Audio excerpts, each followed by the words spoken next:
ఇందిరమ్మ ఆత్మీయ భరోసా పథకం కోతలు విధించకుండా అమలు చేయాలని మాజీ మంత్రి హరీష్ రావు డిమాండ్ చేశారు. ఉమ్మడి మెదక్ జిల్లా బీఆర్ఎస్ నాయకులతో వర్చువల్ గా నిర్వహించిన సమీక్ష సమావేశంలో ఆయన మాట్లాడారు. సంవత్సరంలో 20 పని దినాలు ఉంటేనే కూలీగా గుర్తింపు నిబంధన సరికాదన్నారు. గుంట భూమి సరికాదన్నారు. గుంట భూమి ఉన్న రైతులను ఉపాధి హామీ కూలీలుగా గుర్తించమని ప్రభుత్వం చెప్పడం దురదృష్టకరమన్నారు. రైతులు రైతు భరోసా తీసుకోవటం వల్ల రైతు కూలీలకు ఇచ్చే 12,000 నష్టపోతారు. కాబట్టి ఇలాంటి రైతులకు రైతు భరోసా కాకుండా ఇందిరమ్మ ఆత్మీయ భరోసా లబ్ధిదారులుగా గుర్తించాలన్నారు. గత ప్రభుత్వ హయాంలో ఇండ్లు మంజూరై కొంత నిర్మించుకున్న వారి ఇండ్లు పూర్తి చేసుకునేలా ప్రభుత్వం నిధులు విడుదల చేయాలన్నారు. ఈ మేరకు ప్రభుత్వం కలెక్టర్లకు ఆదేశాలు జారీ చేయాలని హరీష్ రావు అన్నారు. ఒకటి ఆత్మీయ భరోసా. ఇందిరమ్మ ఆత్మీయ భరోసాలో 3 సమస్యలు ఉన్నాయక.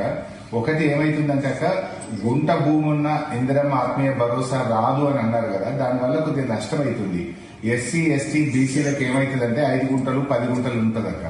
5 గుంటలు ఉంటే రైతు భరోసా కింద వాళ్ళకు 750 వానకాలం 750 యాసంగి 1,500 రూపాయలు వస్తుంది. ఆ 5 గుంటలు లేకపోతే 12,000 వస్తుంది. సో 10 గుంటలు ఉంటే 3,000 వస్తుంది. 20 గుంటలు ఉంటే 6,000 వస్తుంది.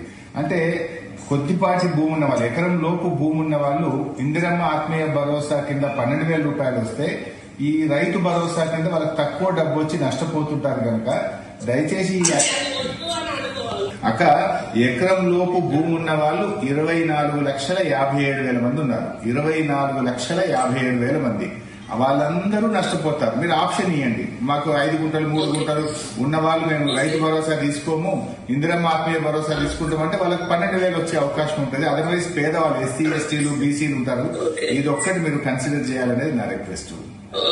ఇందులో ఇంకొక ప్రాబ్లం ఉంది అక్కడ ఇందిరమ్మ ఆత్మీయ భరోసాలో 60 ఏళ్లు నిండగానే ఈజీఎస్ కార్డు తీసేస్తారు. అసలు ఈజీఎస్ కార్డుతో లింక్ పెట్టడం కొంచెం ఇబ్బంది ఏమో. 20 పని దినాలు అనేది పెట్టిండ్రు.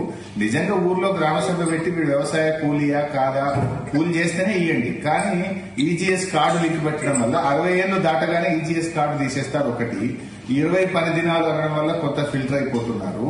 ముఖ్యంగా ఎకరంలోపు భూమి ఉన్న వాళ్ళు. ఈ 3 అంశాల మీద దయచేసి మీరు కొంత క్లారిటీ ఇవ్వండి.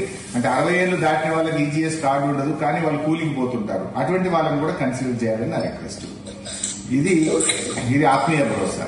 ఇక ఇండ్ల విషయంలో నా రిక్వెస్ట్, 20 ఇండ్లు అంటే ఆ గ్రామంలోనే గ్రామసభ పెట్టి పూరెస్ట్ ఆఫ్ ద పూర్ ఇల్లు లేని వాళ్ళకి ఇచ్చాము. ఇప్పుడు మీరు అట్లా చేస్తారా లేదు ఇన్ఛార్జ్ మంత్రిగా మీరు ఫైనల్ చేస్తారా అనేది ఒకటి కన్ఫ్యూజన్ ఉంది. అదొకటి క్లారిటీ ఇవ్వండి దయచేసి.